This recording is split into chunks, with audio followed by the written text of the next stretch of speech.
2016 সালে আমার প্রথম স্ত্রী সুমি আমার বিরুদ্ধে কিন্তু মামলা করার পরে আপনারা সবাই কিছুদিন পরে সেই বইয়ের সাথে আমরা কিন্তু সারাসারি হয়ে যায়। সে আমার বোন সাথে বিয়ে করে। আপনারা সবাই অনেকে হয়তো আমার প্রথম স্ত্রী আছে, আমার কিন্তু প্রথম স্ত্রী নাই। তা আমার দ্বিতীয় বিয়ে হয়তো হিরো আলমে তোমরা প্রথমে স্ত্রীর কাছে কেন যায় না, তুমি হলে আরেক স্ত্রী নিয়ে কেন থাকো? আমার কিন্তু প্রথম স্ত্রী নাই। কারণ আমার বাবা শোনেন, আমার বাবা মাকে যারা না দেখবি তাহলে আমার সেই রকম বউ তো রাখার দরকার নাই।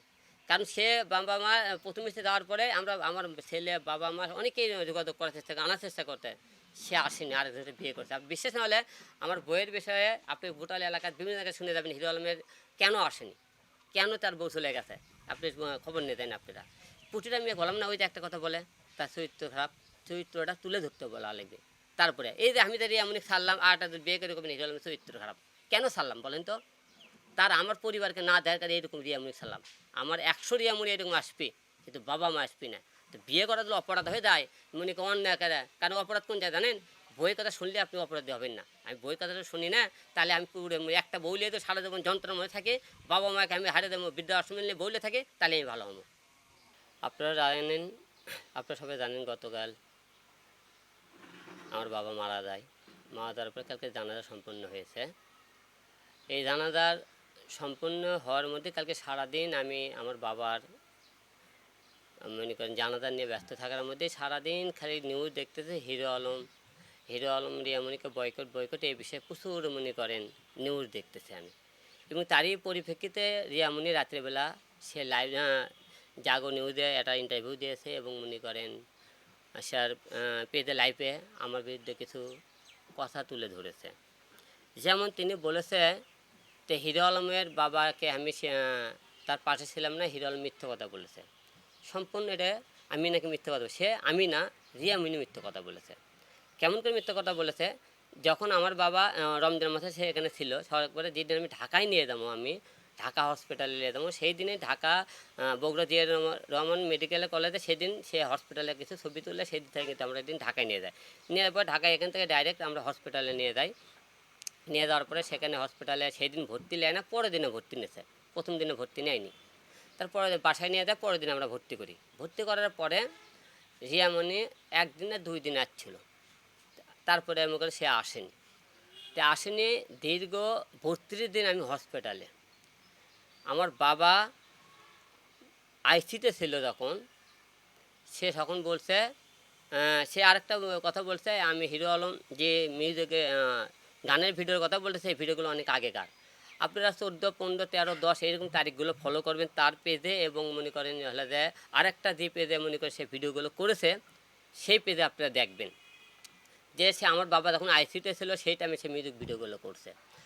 এবং মিউজিক ভিডিও সে যেহেতু আমার বউ স্ত্রী, সে আমার বিনা পারমিশনে অন্য ছেলের সাথে মিউজিক ভিডিও কীভাবে সে ভিডিও করে সেটা আপনারা তার থেকে শুনিন তো, কার পারমিশনে সে মিউজিক ভিডিও করছে। এবং আমার বাবা যেদিন মারা যায় তার স্টোরিতে আমার বাবার মৃত্যুর খবর না দেখে সে নাচের গানের ছবি সে মনে করেন স্টোরিতে দিয়ে রাখছিল, আপনার ভিডিওগুলো দেখবেন। এবং সে বলেছে আরেকটা কথা বলেছে, হিরো আলম মানসিক রোগী হয়ে গেছে, আমি নাকি মানসিক রোগী হয়ে গেছে, উল্টোপাল্টা বলতেছি। এবং আরেকটা কথা বলেছে সে, তে হিরো আলম সে আমি বার কি, তে রিয়ামণির সাথে আমার পরিচয় বারে থাকে, সে বারে নাচ গান করতেছিল, তাকে আমি ফেসবুকে থেকে নক করে সেখান থেকে পরিচয়। রিয়ামণি মায়ামণি তারা 2 জন বারে যায়, হ্যাঁ বারে ডান্স করে। এই কথা আমি বলছি, আমি বারকে আমি নিজেও বারকে আমি বুঝিই না, চিনি না বার কি, সে কথা বলে। ঢাকা শহরে গুলশান বনানী বিভিন্ন জায়গায় যে বারগুলো আছে, প্রতিটা বারে আপনি লিস্টে দেখবেন রিয়ামণি মায়ামণির নাম আছে। তারা বারে দেয়, নাচ গান করে। মায়ামণি এখনও নাচ গান করে, রিয়ামণি মনে করেন ক্যাসালে লুকে থাকবে, সে নাচ গান করে। আচ্ছা গেল, এটা আপনারা তাকে বলতে বলবেন। তারপরে উনি বলছে যে আমি হলে যে তা মরে গেলে পড়ে থাকলে তার চিকিৎসা কেন করবো না, সেই যে চিকিৎসা করবে আমার বাবা বাঁচে থাকতে তাকে আমি খুঁজে পেলাম না। এবং বলতেছে মনে আমি পড়ে থাকলে সে কেমন করে সেবা করবে। এবং আরেকটা বিষয় চিন্তা করবেন, সে বলেছে যে তারকে নাকি আমি মারার হুমকি দিয়েছি। আমার বাবা মারা গেল, আমি বাবাকে আমার ব্যস্ত, তার ভাই এখন ফোন দিয়েছে দিদি মারা যায় যে তাওই বলে মারা গেছে, সে কথা বলছে। তো তে মারা গেছে, তোরা সেই খবর শুনে আমাকে ফোন দিছিস, 1 মাস ধরে পড়ে থাকলো, তোরা আসলি না।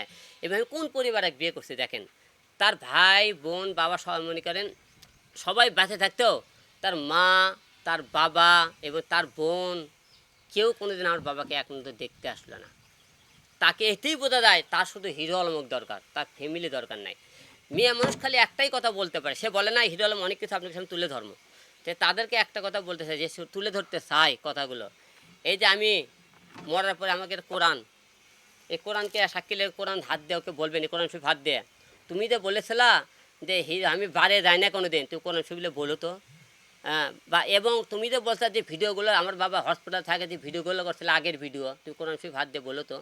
তুমি যে বলেছো যে হিরো আলমের বাবাকে আমি সেবা করছি, তুমি কোরআন শরীফ হাত দিয়ে বলো। হ্যাঁ করছে, বলছেন আপনি, বউর হসপিটাল ছিল একদিন আর ওইটি থাকে গেল, তো এতদিন গেল। এবং তুমি যদি কোনো দিন বলো যে হিরো আলম অন্য কোনো মেয়ে বিয়ে করছে এবং মনে করেন তার কোনো মনে করেন সম্পর্ক আছে, এইরকম কোরআন শরীফ হাতত নিয়ে কোন মেয়েকে আমি বিয়ে করছি, কার সাথে আমার কোন খারাপ সম্পর্ক আছে, তুমি এই জিনিসটাকে তুলে ধরো। কেমন এরকম বসে এর আগে মনে করেন তাকে অনেকবার মাফ করেছিলাম, সে আমার সাথে ক্যাসা লইলে অন্য ছেলেগুলো গান করে মদ খায় বাড়ে যায়, কোরআন শরীফ থেকে বলছিল আমি জীবনে মদ খাবো না, বাড়ে যাবো না। যে মেয়ে কোরআন শরীফকে এমন অপমান করে কথা বলতে পারে, সে আমার সাথে কী অন্যায় করতে পারে বলুন। এখন তার সাথে আপনার সবাই আমি বয়কট করছি, বয়কট মানে তার সাথে কোনো সম্পর্ক রাখবো না। আমি ঢাকায় যাওয়ার পরে তার সাথে আমার সেপারেট হয়ে যাবে। আপনাকে আজকে এই কারণে আজকে আপনার ডাকার উদ্দেশ্য একটাই, যে সে যে বক্তব্যগুলো মানুষের সামনে দিতেছে উল্টো পাল্টা, সেগুলো প্রমাণ সহকারে দেয়, প্রমাণ ছাড়া কোনো বক্তব্য যেন আমার বিরুদ্ধে সে না দেয়। আমি যেরকম বলছি প্রমাণ আছে, এই শব্দগুলো আপনার সাথে নেবেন। সে বড় বড় কথাবার্তা তখন বলতেছে না, এবং রিয়ামণি মায়ামণির যার কাছে অবৈধ কিছু ভিডিও আছে সোশ্যাল মিডিয়াতে তাদের মনে করেন বারের, সেই ভিডিওগুলো আমি ঢাকার যা আপনাদের সামনে দেখাবো। সে মনে করেন এবং সে কার অনুমতি, স্বামীর অনুমতি ছাড়া পরপুরুষের কীভাবে গান করে নাচ গান করে সেটা আপনি বলেন। এইরকম আজকে আপনার আমার পুরুষের কারণে আজকে আমাদের বাবা বৃদ্ধাশ্রমে যায়, কারণ কি জানেন, বইয়ের কথা শুনেন। আজকে আমাদের বাবা মাকে অবহেলা করলে আমরা সেই বউকে মনে করে জীবন থেকে ছড়িয়ে দিতাম, তাহলে আমাদের বাবা আজকে বৃদ্ধাশ্রমে যেত না। আজকে বৃদ্ধাশ্রমে আমাদের বাবা একটা কারণে যায়, আমরা বইয়ের গোলাম হয়ে চলি। বউ গেলে বউ পাবেন, আপনারা একবার কি ভাবছিলেন যে বাবা 10 মাস 10 দিন আপনি যে মা আপনি গর্ভধারণকে মানুষ করলো, আপনি বইয়ের কথা সেই বাবাকে বৃদ্ধাশ্রমে শুনতেন, সেই বাবার কথা শুনে বউলে আপনি আরেকজনের বাসায় আছেন, সেই বাবার কথা শুনে বউকে বাবা টেকা দেওয়ার বাবা মায়ের সাথে কথা বলতে হয়, আপনি যা লুকিয়ে মনে করেন হলে বাইরে আসে, বাবা মায়ের কিছু দিলে সেই বউ আপনি ঘর থেকে বের করে দেয়। আজকে আমাদের পুরুষের কারণে নারীরা একটাই দোষ দিতে পারে মেয়েদেরকে, তোর চরিত্র খারাপ, এই একটা কারণ তোর চরিত্রের কারণে আমি তোকে ডিভোর্স দিলাম। কিন্তু তাদের চরিত্র নিয়ে কথা বলবেন, আপনাদের কথা জনগণ বিশ্বাস করবে না, মেয়েদের কথাই বিশ্বাস করবে। আজকে আমরা অবহেলা শুধু মেয়েদের আজকে এই সমস্ত কথা সহ্য করে থেকে আজকে আমাদের বাবা মা আজকে বৃদ্ধ আশ্রমে। আরে ভাই এইরকম 101টা মেয়ে যাবে, মেয়ে পাবেন, কিন্তু বাবা মা গেলে বাবা মা পাবেন না। সবাই একটাবার এই জিনিসটা নজরে রাখবেন। আমার কথায় যদি কোনো ভুল হয়ে থাকে এবং রিয়ামণি কোনো কথা মনে করেন সত্য প্রমাণিত করতে পারে, আমি জুতোর মালা গলার দিয়ে ঘুরে বেড়াবো।